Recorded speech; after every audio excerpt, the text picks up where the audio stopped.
What's going on? This is the comment section number 22. Continuing on with these older comments that I have not gotten to yet and done a video for. Getting to it now. Alright, so up first, Mark Johnson 4217. What's going on? Kate Bush interview 1982, The Dreaming music video, Old Grey Whistle, all that stuff. Says, this song is actually about the colonists digging for uranium without informing the indigenous people. There are rumors of underground nuclear testing as well. One such site was near Woomera, which is in her chorus refrain, Woomawera, and see the light ramp through the gaps in the land and erase the race that claim the place and say we dig for ore. Oh yeah, this is the one where she had that crazy accent, right? Right, okay. Generally, it deals with the clash between the cultures and how the indigenous were just being trampled upon. One potent image in the video is when they look like they are literally pulling the light out of the Bushman's body. I think the entire meaning of the song is encapsulated in that one gesture. Very cool. Thanks for the information. All right.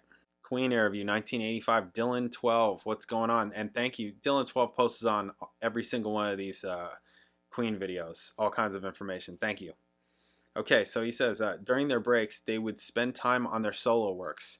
Oh, okay, right, because they were talking about that during this interview. Freddie released 2 albums, one in 85 and the other in 88. In fact, Roger was the first one to start a solo career. Well, you could guess that. That guy was like raring for it. Releasing a single in 77, wow, and 6 solo albums in 81, 84, 94, 98, 2013, and 2021. Wow, jeez. And he also made 3 albums with his side band The Cross in 88, 90, and 91.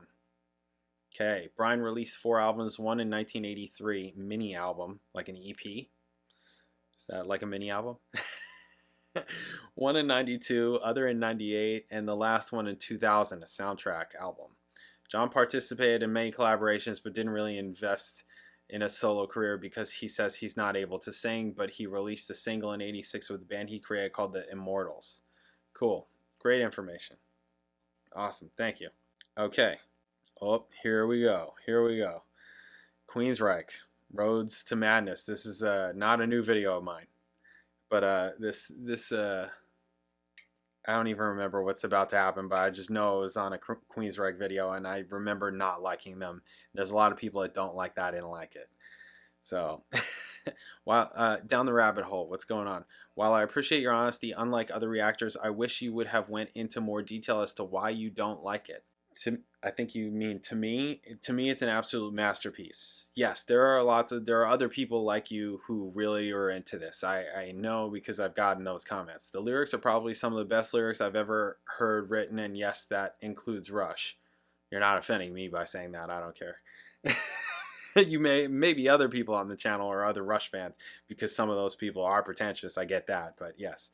There's just so much emotion in the song. Regardless, I was shocked you hated it so much. The band has great musicians. I don't think I had a problem with any of the musicians or any of the music in that kind of way.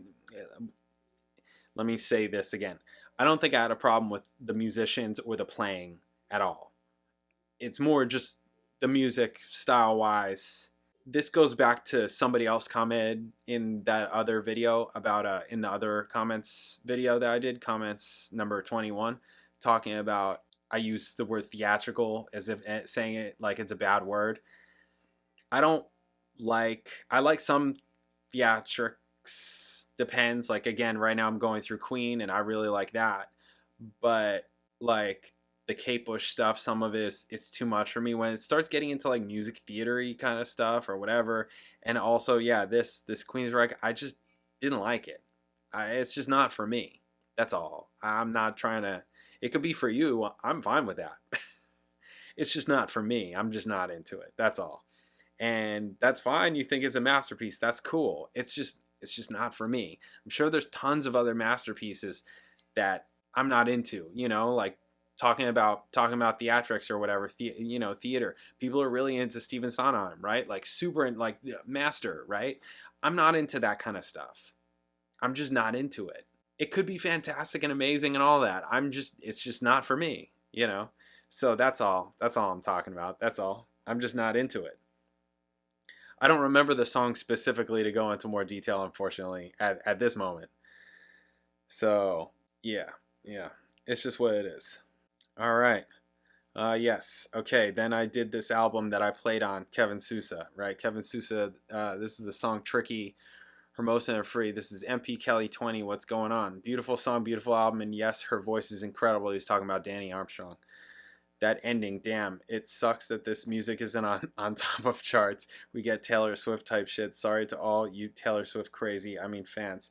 Thanks for introducing us to this incredible music. Glad your channel is a two-way flow of new music for you and new music for us. Yep.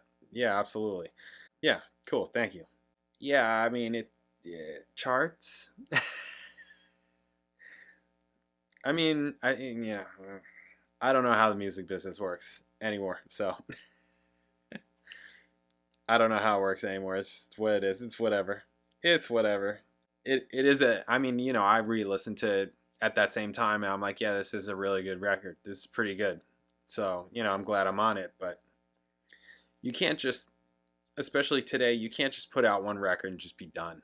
And obviously that's not what happened. The guy died before it even fully came out, but it's tough. It's tough. Music is not fair. It's not, it's not, there's a lot of things. It's not specifically a record for young people. That's another thing, right? It's not a young people record, really.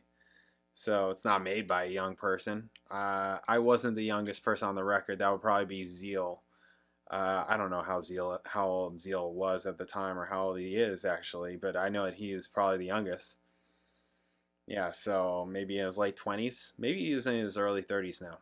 Maybe like 30, 31 maybe. I don't know. How old is Zeal? Are you even on this? He's probably not watching. Anyways. Okay, last one. Yes Head. What's going on? I don't know what video this is to. I'm a Rush fan and I don't consider this a great video. Don't get me wrong, back in the day the live album was in every young musician's collection. It was he talking about Exit Stage Left. And everyone I know had seen this video at least once. Many of us even own the VHS or Laserdisc. This video was key to learning to play these songs. It has to be talking about Exit Stage Left. But from a technical standpoint, it's frustrating as hell. Murky lighting most of the time, spotlights into the camera, obscuring Geddy's face, only a side camera on Neil. Yes, this is Exit Stage Left. Random audience cheering mixed in for no reason, and don't quote me, but I could almost swear Geddy's vocal on Limelight is taken from a studio recording, which would explain why they don't really show his face fully lit much at all. Compared to the album recordings, his vocal is a lot cleaner than the other songs on ESL. Wouldn't surprise me given how important this set was at the time. They had an album doing well in the charts and probably saw this live set as a force multiplier. And given how expensive concert videos were back then, there was a lot riding on it being successful. And what also struck me watching this just now was I was thinking this is just about the last time you get to see Alex really rocking out on stage. As the tech got more complicated, he got more restrained on stage. Yeah, right? Yeah, Alex. Cool. Yeah, I'm into it. Okay, it looks like that's the comments I got right now. That's it. Need more good juicy comments for me to comment back on. There's nothing there. If it's just like a like a straight up comment or something like that, I got nothing else to say. It's like, yep, Hart, cool. Anyways, all right, awesome. Thank you guys. I'll catch you in the next video.